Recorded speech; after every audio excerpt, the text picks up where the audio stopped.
இப்போது நீங்கள் கேட்கவிருப்பது ஜூனியர் விகடனில் வெளியாகும் பா. திருமாவேலனின் பெரியோர்களே தாய்மார்களே தொடரின் பகுதி 31. பெரியோர்களே தாய்மார்களே. சென்னை தியாகராய நகர் திருப்பதி தேவஸ்தானத்துக்கு எதிரில் உள்ள நடேசன் பூங்காவில் நடந்து செல்பவர்களுக்கு டாக்டர் நடேசனை தெரியுமா? திராவிட இயக்கத்தின் மூலவர்கள் 3 பேரில் முக்கியமானவர் டாக்டர் சி. நடேசனார்.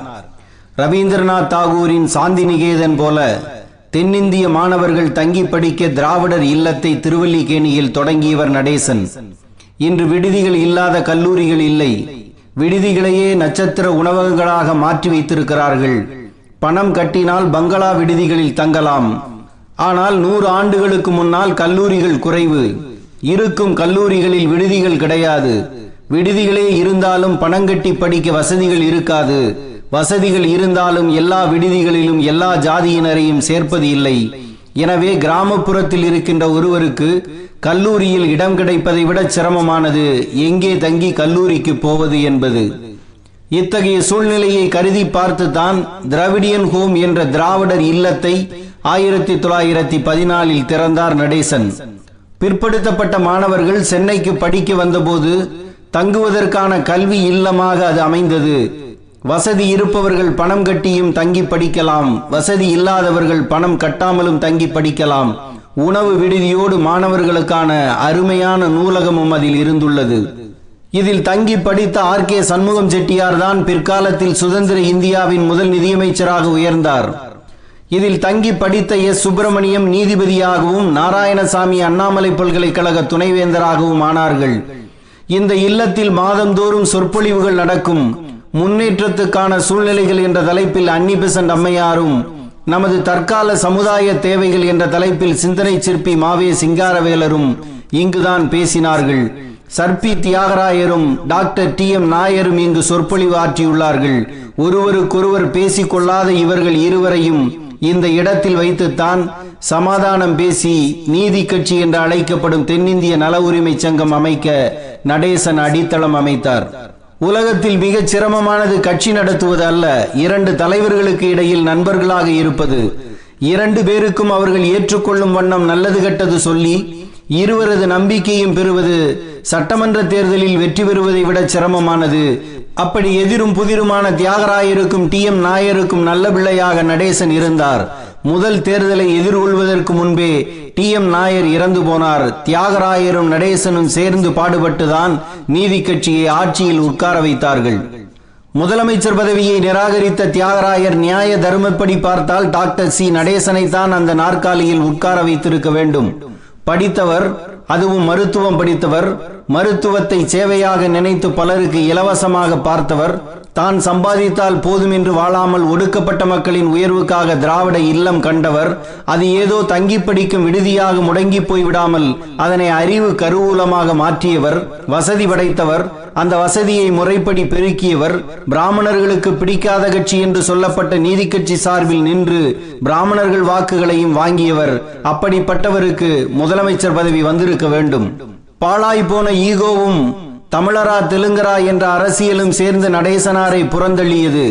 3 ஆண்டுகளுக்கு முன்பு நடந்த தேர்தலில் நீதி கட்சியை ஆட்சியில் உட்கார வைத்த நடேசன் 1923 நடந்த தேர்தலில் கட்சியை விட்டு விலகி சுயேட்சையாக நிற்க வேண்டிய நிலைமை உருவாகிவிட்டது. அவரது வளர்ச்சிக்கு அவரது தகுதியும் படிப்பும் பட்டமும் வாங்கி வைத்த நற்பேருமே தடையாக ஆகிவிட்டது. அரசியலில் தகுதியில்லாதவருக்கு பதவிகள் வருவது தகுதி படைத்தவர்களை வளர்த்தால் தனக்கே ஆபத்து என்பதால் தான். இதைத்தான் பழ கருப்பையா தகுதியே தடை என்றார். எந்த தலைப்பு கொடுத்தாலும் மணிக்கணக்கில் பேசக்கூடிய பழ கருப்பையாவை 10 நிமிடங்கள் கூட பேசவிடாமல் சட்டமன்றத்தில் வைத்திருப்பதற்கு காரணமும் அதுதானே. ஒரு கட்சியை விட்டு போனதும் அந்த கட்சியை நாயே பேயே என்று விமர்சிப்பவர்களை இன்று நித்தமும் பார்க்கிறோம். ஆனால் நடேசன் நீதி கட்சி கொண்டு வந்த பல்வேறு சீர்திருத்த திட்டங்களை வலிந்து ஆதரித்தார். வைதிக எண்ணம் கொண்டவர்கள் நீதி கட்சியை கடுமையாக விமர்சனம் செய்த போது நடேசன் தான் அந்த ஆட்சிக்கு முட்டு கொடுத்தார். நீங்கள் தான் நீதி கட்சியை விட்டு விலகி எதிர்பக்கமாக போய்விட்டீர்களே, அப்புறம் ஏன் நீதி கட்சி ஆட்சி மீதான தாக்குதலுக்கு பதில் சொல்கிறீர்கள் என்று தமிழ்நாடு சட்டமன்றத்தில் ஹோம் ரூல் கட்சி சுயராஜ்ய கட்சி உறுப்பினர்கள் கேட்டபோது நீதி கட்சியை விட்டு எதிர்க்கட்சி இடத்துக்கு நான் வந்துவிட்டேன் என்பது உண்மைதான். ஆனால் நீதி கட்சியின் கொள்கையை விட்டுவிட்டு எதிர்க்கட்சியின் கொள்கைக்கு வந்துவிட்டவன் அல்ல நான் என்று அளித்த பதிலில்தான் நடேசனாரின் நேர்மை தெரிகிறது. சென்னை மாநகராட்சி உறுப்பினராக தொடர்ந்து இருந்தார்.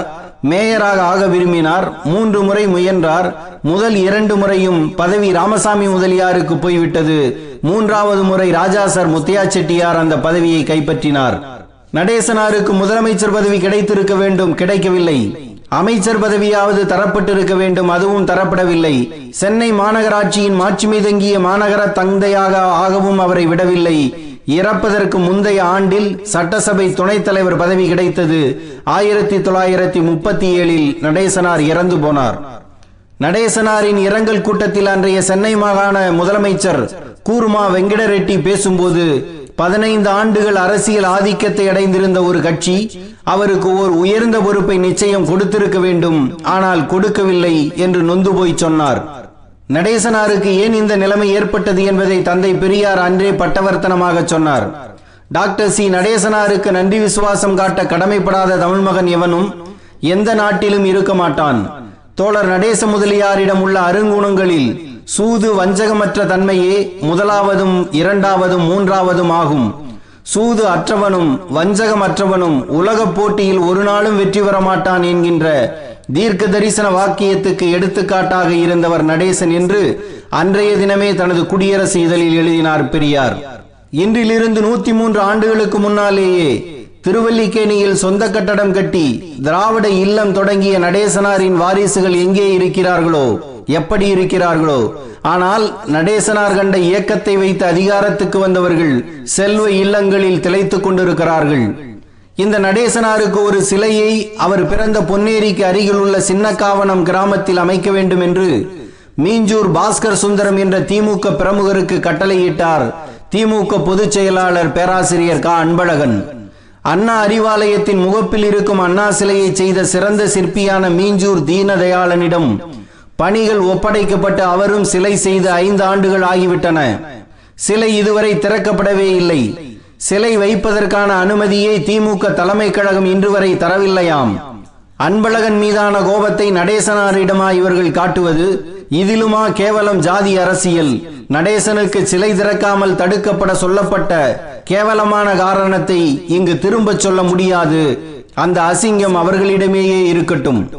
சென்னை பல்கலைக்கழகத்துக்கு படிக்க வந்த ஒடுக்கப்பட்ட சமூகத்து மாணவர்களை உணவகங்களுக்குள் விடாமல் வாசலில் நிற்க வைத்து இலையில் சோறு வைத்து கொதிக்க கொதிக்க தூக்கி கொடுக்கிறார்களே என்ற கோர காட்சியை பார்த்து கண்ணீர் வடித்த டாக்டர் நடேசன் அந்த மாணவர்கள் உட்கார்ந்து சாப்பிட தன் கை காசில் விடுதி அமைத்து கொடுத்தார்.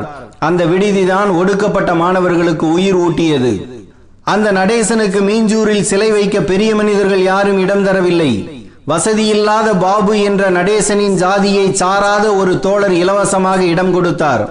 1.5 லட்சம் ரூபாயை இந்த நிலத்துக்கு வைத்துக் கொள்ளுங்கள் என்று தந்தபோது எங்களை போன்ற ஒடுக்கப்பட்டவர்கள் அவரால் தான் படித்தோம் என்று அந்த தொகையை வாங்க மறுத்தார் பாபு. அவர் கொடுத்த இடத்தில் தான் பீடம் மட்டுமே இப்போது இருக்கிறது. சின்னக்காவனம் கிராமத்தில் பணக்காரராக புறப்பட்ட நடேசனாரின் சிலை பொன்னேரி சக்தி நகரில் ஒரு வீட்டில் சாக்கு துணியில் மூடப்பட்டு கிடக்கிறது 5 ஆண்டுகளாக. இது திமுக தலைவர் கருணாநிதிக்கு தெரியுமா?